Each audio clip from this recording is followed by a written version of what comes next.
Breaking news! Something is brewing in Baltimore, and it's about to spark a major debate among Ravens fans. One of the team's newest additions is already being labeled a potential disappointment by national analysts, and on top of that, there's growing tension over who truly holds the crown as the best defender on this roster. Is the media completely wrong about this team, or are they seeing something we're not? There's more at stake here than just stats. This could define how far the Ravens go this season. But before we move on, make sure you hit that like button if you're a true Ravens fan. It's always amazing to see fans of all ages supporting this team. And if you feel like it, comment, "Go Ravens," right now to show you're with the flock. Now, let's get right into it. Bleacher Report recently listed every NFL team's biggest bust potential for the 2025 season, and for the Baltimore Ravens, they chose DeAndre Hopkins. Yes, you heard that right, DeAndre Hopkins, a future Hall of Famer, a 5-time Pro Bowler, and still one of the most respected possession receivers in the league. Their reasoning? They argue Hopkins won't transform the Ravens' offense, won't be fantasy relevant, and is merely along for the ride in a run-heavy system. But here's the thing, they completely misunderstood why Baltimore brought DeAndre Hopkins here in the first place. The Ravens didn't sign Hopkins to a one-year, $5 million deal expecting him to suddenly turn back the clock to his Houston days and rack up 1,200 yards. This move was never about making him the focal point of Todd Monken's offense. Baltimore's offense was already rolling without him, which is something Ravens fans aren't used to saying when it comes to wide receiver talent. Hopkins was brought in as a complementary weapon, a reliable possession receiver, and more importantly, as a mentor for the younger guys in that wide receiver room. Think about what he brings to Zay Flowers, Rashad Bateman, and even Tylan Wallace. His experience, his ability to read defenses, and his technique in contested catch situations are going to elevate those players far beyond what any stat sheet can show. And let's talk about role expectations. Hopkins isn't the number one option here, and he doesn't need to be. He might not even be the number 3. Lamar Jackson's pecking order is clear. Derrick Henry, Zay Flowers, Mark Andrews, Isaiah Likely, those are your top targets. Hopkins slides in as that third or fourth wide receiver, someone who can win one-on-one matchups, convert tough third downs, and be a legitimate red zone threat when needed. Lamar has a track record of turning every receiver into a red zone option. Just ask Hollywood Brown or Zay Flowers, both undersized receivers who became legitimate end-zone targets because of Lamar's creativity. Bleacher Report points out Hopkins had just 610 receiving yards last year at age 33. But let's be real, this isn't Tennessee. He's not going to be force-fed as a top option here,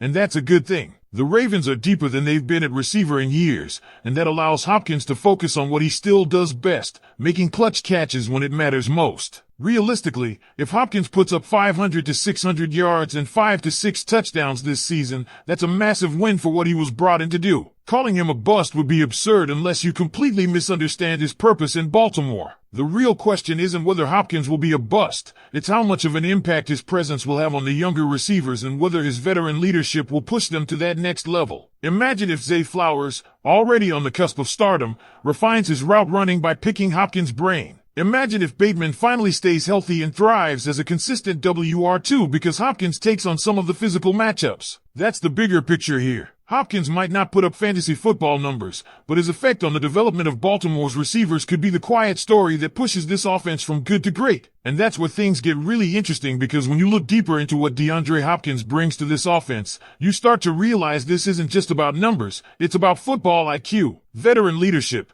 and a presence that Baltimore's wide receiver room hasn't had in years. Hopkins has always been known as a technician, someone who understands the nuances of positioning, leverage, and timing, and that's invaluable for a young group still finding its identity. Zay Flowers showed flashes of brilliance last year, but imagine how much sharper he becomes learning from someone who has consistently beaten press coverage in 150 to 50 balls his entire career. Rashad Bateman, who has all the physical tools but has struggled with consistency, now has a front-row seat to watch how one of the best to ever do it prepares for games and adjusts mid-route based on defensive alignments. That's mentorship you can't buy in the draft, and that's why calling Hopkins a bust candidate feels lazy. The Ravens don't need him to be the DeAndre Hopkins of 2017. They need him to be a steady, reliable option when Lamar Jackson looks his way. Even in a limited role, Hopkins can change games simply because defenses will have to respect him. Put him in the slot, line him up outside, or use him in the red zone. His presence alone forces defensive coordinators to adjust. And in a run-heavy system where Derrick Henry will command stack boxes and Lamar will continue to freeze linebackers with play action, Hopkins could quietly be one of the most dangerous third or fourth options in the league. Speaking of Lamar, this season might actually unlock a version of Hopkins we haven't seen in years. Hopkins hasn't had a quarterback with Lamar's improvisational skills since his early days with Deshaun Watson in Houston. Hopkins thrives when plays break down,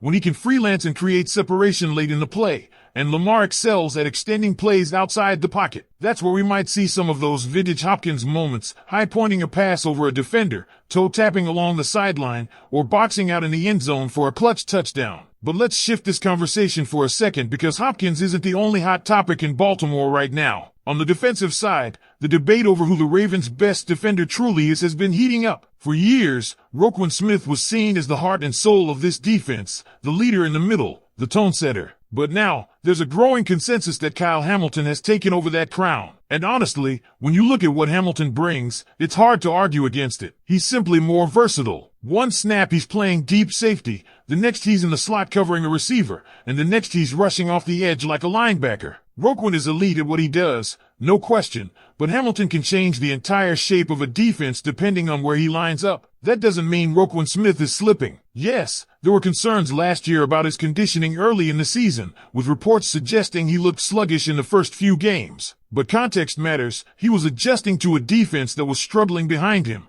and he was overcompensating for mistakes in the secondary. Once things settled down, he was back to form, flying around the field and proving why Baltimore invested heavily in him. And if there's one thing we know about Roquan, it's that his passion for the game is unmatched. Coaches rave about his leadership, his preparation, and his ability to keep this defense locked in during tough moments. But this is where the storyline gets fascinating heading into 2025. Kyle Hamilton might be the most talented defensive player on the roster, but Roquan Smith is still the emotional leader, the Ray Lewis-style presence in the locker room. And now, with another year in Zach Orr's system, this defense could take a serious leap forward. Continuity is everything in the NFL, and for the first time in years, the Ravens have stability at both linebacker and safety. If Roquan can find that extra gear, maybe by shedding a few pounds for more quickness without losing his physicality, this duo could become the most feared linebacker-safety combination in the league. So here's where I'll leave it for now. Ravens flock, do you think Kyle Hamilton is already the undisputed best defender on this team? Or is Roquan Smith about to remind everyone why he's still the heart of this defense?